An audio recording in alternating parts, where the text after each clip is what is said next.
Alright, what's up, guys? This is Jaeger with another game that I played at the Internet Chess Club. This game I played against was against a weaker than usual opponent. Uh, I will be playing with the white pieces, and my opponent is albertolopez2, rated about 1600 something, I believe. I don't have the numbers in front of me. But the opening that you're going to see is very unusual. So it was pretty easy for me to get an edge in the opening, and from there I was able to capitalize on several things. Alright, so let's start off. Yet again, d4 for me. e6, c4, d6, knight c3. Basically, I'm just taking over the central squares.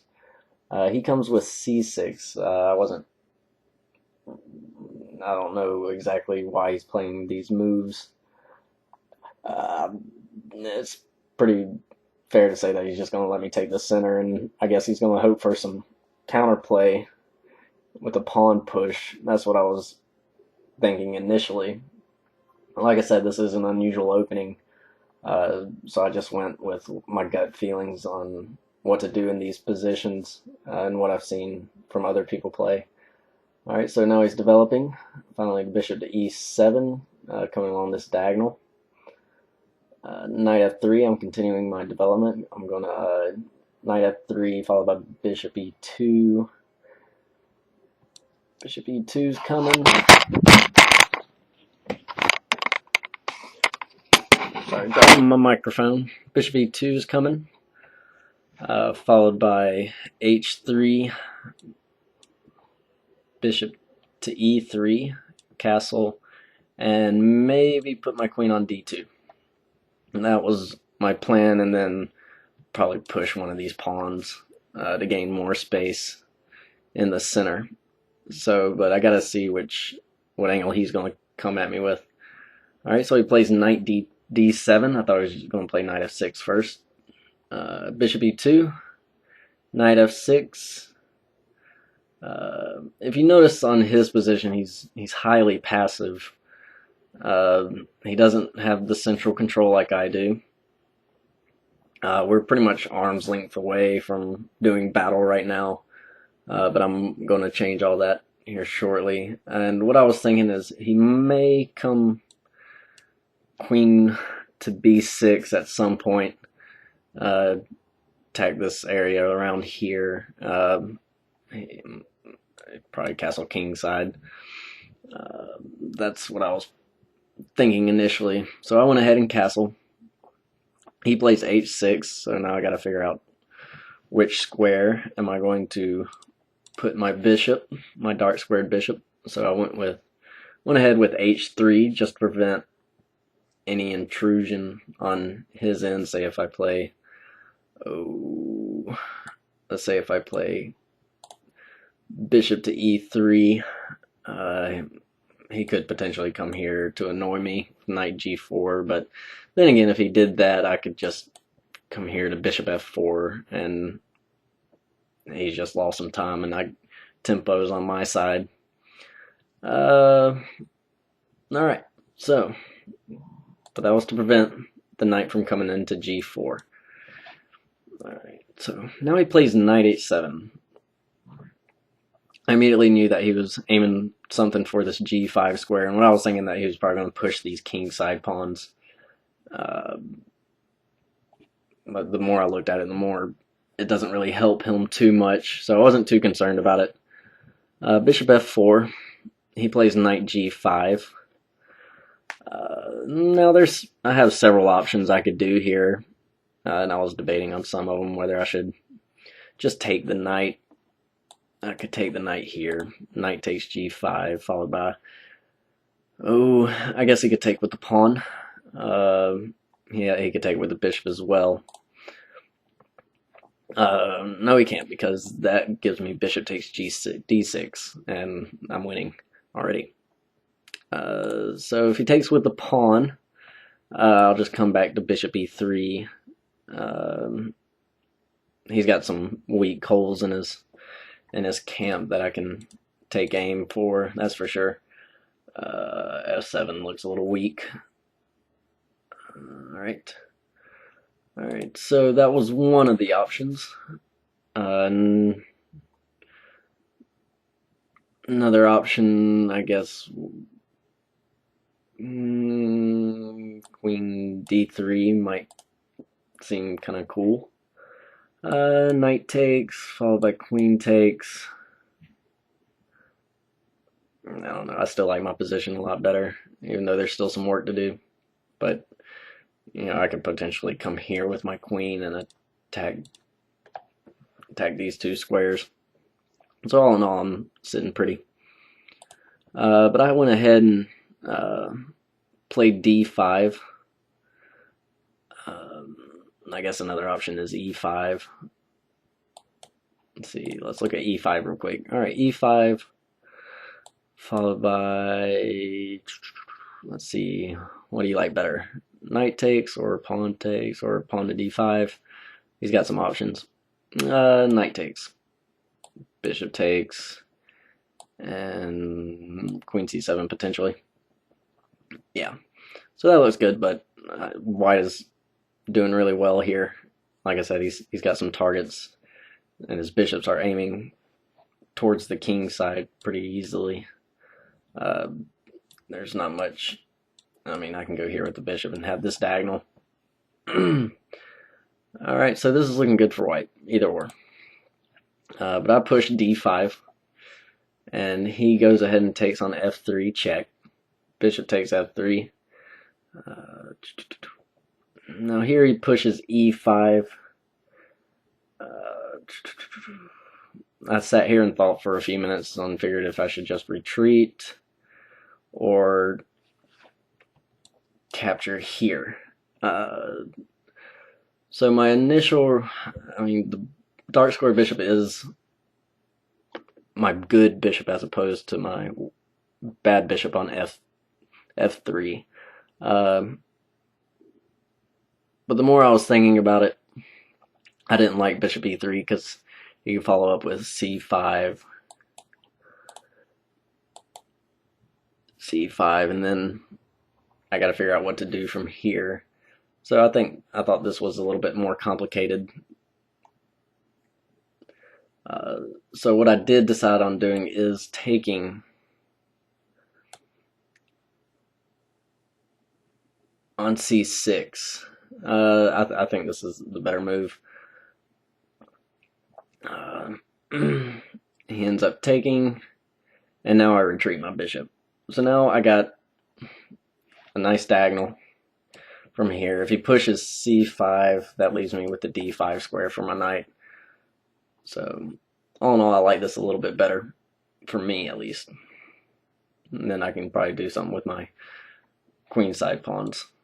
And this was my thought process on this. As far as targets go, I still have g7. These pawns are still looking pretty weak, so you know the position's favorable for me. I can, even though let's see, d6 is a little bit harder to get to at the moment, but I eventually get it actually. And here my opponent makes a mistake. I thought he was just going to castle here, which is, he doesn't do that. I mean, he could have either castled or played rook b8. I was thinking he was either going to do one of the two, but instead he comes with bishop g5, and immediately you can tell that it's a mistake because now this pawn is doomed. So you know, I could take immediately, and here's what I was thinking. Alright, if I take immediately on d6, and no, when the style that he's playing now, I figured he was probably going to take on e3, followed by f takes. And this is what I was thinking. Rook goes to, has an open file, my bishop can come here to attack here. My queen's got a good grip on the center. His king cannot castle due to the threat, or he can't walk into check. So all in all, this is good for me. He could have some counterplay by playing Queen G5. Queen G5. I wasn't too worried about dropping this pawn, just because I'm way ahead in development. My king is safe, and I got a good initiative to attack his king, which is stuck in the center. And that's a key important thing here, is that he just leaves his king in the middle for a long time, and I'm able to expose all of his weaknesses. So bishop g4 could come, coming on this nice diagonal. F7 is still weak, so there's a lot going for me. But instead, I just went ahead and took. And here he took with the queen. I really thought that he was going to take with the H pawn, but he didn't. So now I get the pawn on d6, and now he has to deal with a lot of these weaknesses. You know, his rook on a8 is feeling kind of low. His king can't castle. You know, f7 looks weak. So these were the key things I was looking at. Already his position is lost, so it was a decent thing for me. Now here he plays bishop b7, and I go ahead and with rook ad1, which I probably could have come with bishop g4 immediately. Just go ahead and attacking. He could play knight f8, and then I can come with the rook. But instead I went ahead to go ahead with the rook. I wanted to pressure the d file as much as possible. He plays rook to d8. Again, I could probably play bishop g7 as a good threat. Instead I played queen c7, attacking his bishop, attacking the pawn, attacking the rook. There's a lot of stuff going on just exposing his weak queen side. I mean, my queen is doing a lot of work right now. She's a beast. Here he castles. He decides to give up material. Obviously this hangs the knight. There's not much he can do in this position. Bishop c8 is what I was expecting him to play, followed by rook d6, and you know, I'll probably be bringing my other rook across, and you know, there's black's got a slew of problems that he has to deal with that he's not going to be able to resolve. So he castles. Rook takes. Bishop goes to a6. Queen takes the pawn. Right here I was thinking I could probably go ahead and take the rook, followed by taking, and while defending the pawn, he could probably go ahead and resign here. I'm up a piece and several pawns, so queen takes, bishop takes c4, trying to trick me, but all in all it leads to a weaker position for him, because now I'm able to exchange some pieces and just get to the end game, so I can just walk all over him. Rook takes d8, bishop takes f1, rook takes f8 check, king takes, and here the computer pointed out to me that I missed mate in 4.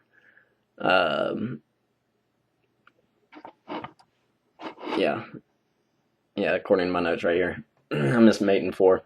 I chose to play queen d6. The correct would have been queen c8 check, followed by king e7, knight d5, king d6, queen c7, king e6, followed by queen c6, and that is checkmate. So a cute little mate there that I missed, but that's alright. Queen d6 check. king to g8, king takes f1. Now he plays queen c1 check, knight to d1, queen c4 check, king to g1, queen takes a2, queen takes e5, queen b3, queen c3, queen b6, e5, a5, and now I'm setting up a little trap. Bishop e4, a4, queen c8, and here's where he resigned because there's no way to stop the back rank mate.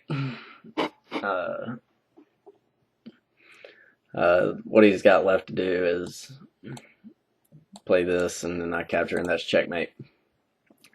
So all in all, this was a good game for me. I didn't miss anything. Poor performance by my opponent, Alberto Lopez. Very strange opening.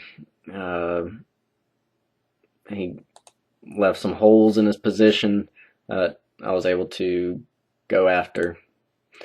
So all in all, there's a lot of stuff that he missed. You got to be a little self-conscious about your opening. Help take control of the center, let your pieces get active, and go from there. He didn't follow any of those rules at all, and I was able to roll over him. But feel free to comment, post, send me a message if you want to play a game. Let's play. Standard time controls only. But appreciate you watching, and this is Jaeger signing off. Thanks a lot.